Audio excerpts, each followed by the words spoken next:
This film is obviously based on your memoir, Surprised by Oxford. What was it like for you emotionally reliving some of these experiences and seeing them play out on the big screen? Because you go through a lot, and Mm, some of the scenes are they're really kind of heartbreaking. mm. That's such a sweet question for you to ask, actually, a really sensitive one. It was really beautiful and profound and powerful. I'm very grateful because watching it actually at this point, there are other people in my life in that film who have since come to become Christians themselves. So that was really powerful. But yeah, I do think it is emotional. It's very surreal. It's also an adaptation. So some things are, truncated or changed and there's some artistic or poetic license. But overall, it was really personally powerful and something I never would have anticipated happening. So, what were some of the things that were changed that were a little bit different from your true story? Well, I think Ryan Whitaker did a beautiful job. He's an amazing writer. He adapted things very well for the screenplay. But some of the characters have to be condensed. So I do have siblings, but those aren't in the film. Um, some things had to be updated. I'm old, Leah. So, and actually the scene about texting was actually over email, those kind of things. So some of those things were sort of changed or shifted a bit. But overall, the main story and a lot of that story arc is very, very similar. Mhm. Well, you are not old at all. My husband and I feel that way. We're like, we weren't texting.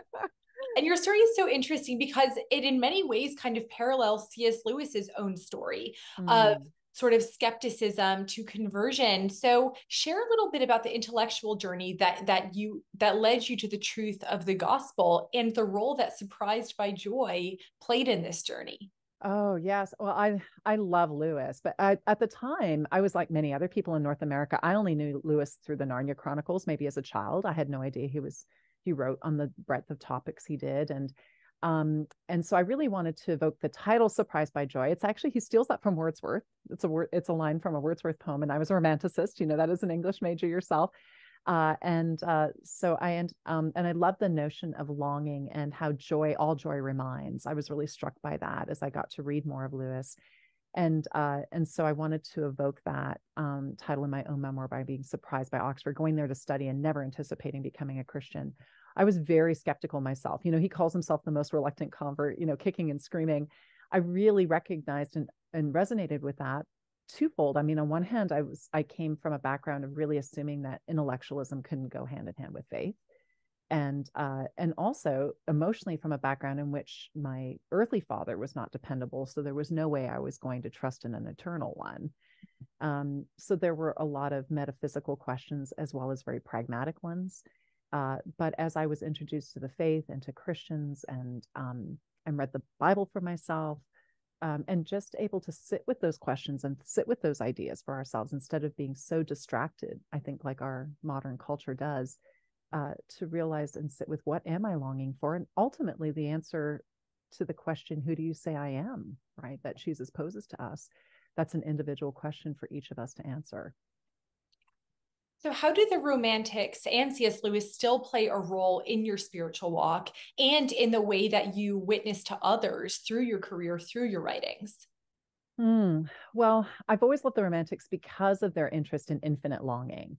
Mhm. And I think that theme runs through a lot of Lewis, and that notion that we are restless until we find our home, which is in God, as Augustine says.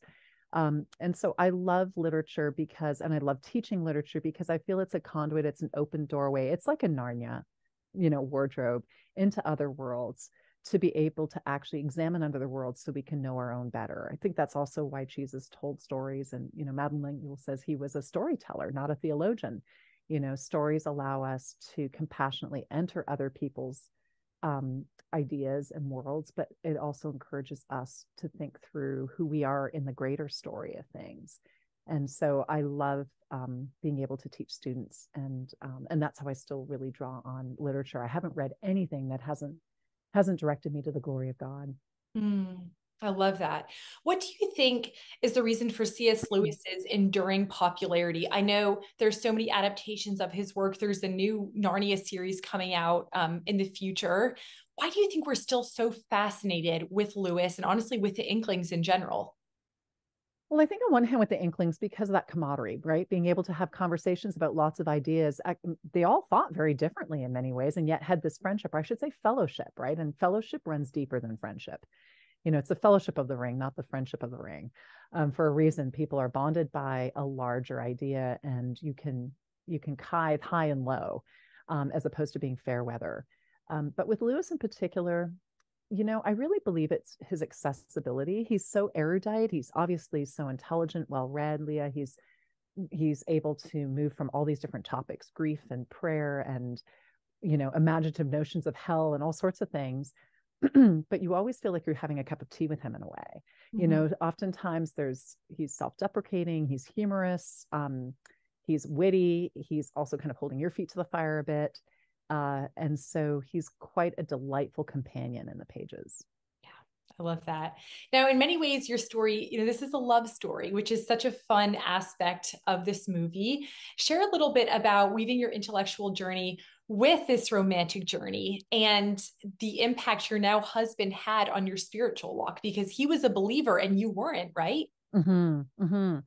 So he was the first person to actually really articulate the gospel to me clearly. I think we assume that people know the gospel in North America, but we don't.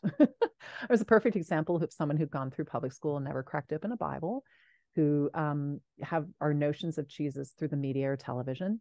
And he articulated clearly the gospel, and that just sat with me. It was actually very inconvenient.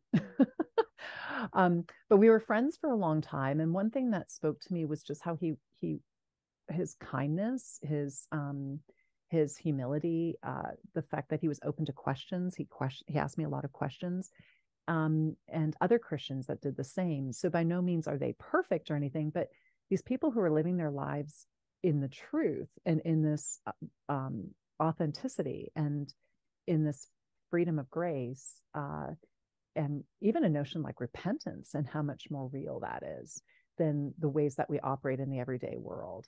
And I was so drawn to that notion of real relationship and how they were reflecting Christ in that. So that's really what compelled me in my faith walk. So statistics are really showing young people walking away from the church now. There's a lot of skepticism, a lot of deconstructing, a lot of doubt. Mm-hmm. In this current cultural climate, and based on your own experience, how can we point young people to the gospel, and point them to the truth that's only found in Jesus Christ when the world is really distracting us, as you said, and telling us otherwise? Well, the world has always been such. So it's nothing new. It's just different waves in different ways. It's Ecclesiastes over and over again, right? But Lewis said that we often don't want to believe, or we don't pursue believing, because we don't believe that the faith is relevant to our lives. We think of it as something separate or something heavy-handed or something out there, as opposed to how it interweaves into every aspect of our lives. And I would just encourage, particularly students, our God's not a fragile God. Any question is fine, from within the faith or without it, from outside or inside. All those questions are important. All of them bring us closer to him. Every thought we have can bring us closer or further. And even the ones that are filled with doubt, or we're walking through what we might think would be skepticism, can draw us closer. So to really think about what matters, the great questions that really matter, because everything else is empty.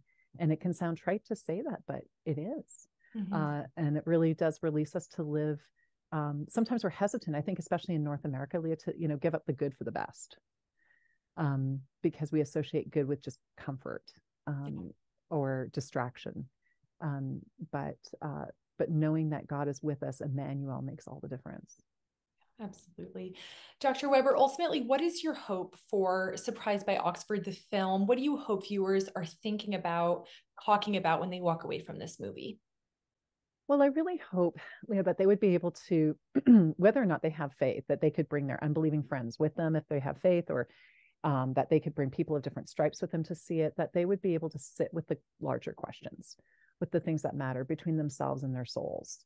That it would have a gentle effect of kind of snow falling, and that silence that, deep snow ensues, has, where you have a chance to sit with yourself and think of the answer that you would have to who am I, Mm. and to who am I to you, as Jesus poses to us, and to really give that some thought, some space in your heart and in your mind, as opposed to just dismissing it or being afraid of it.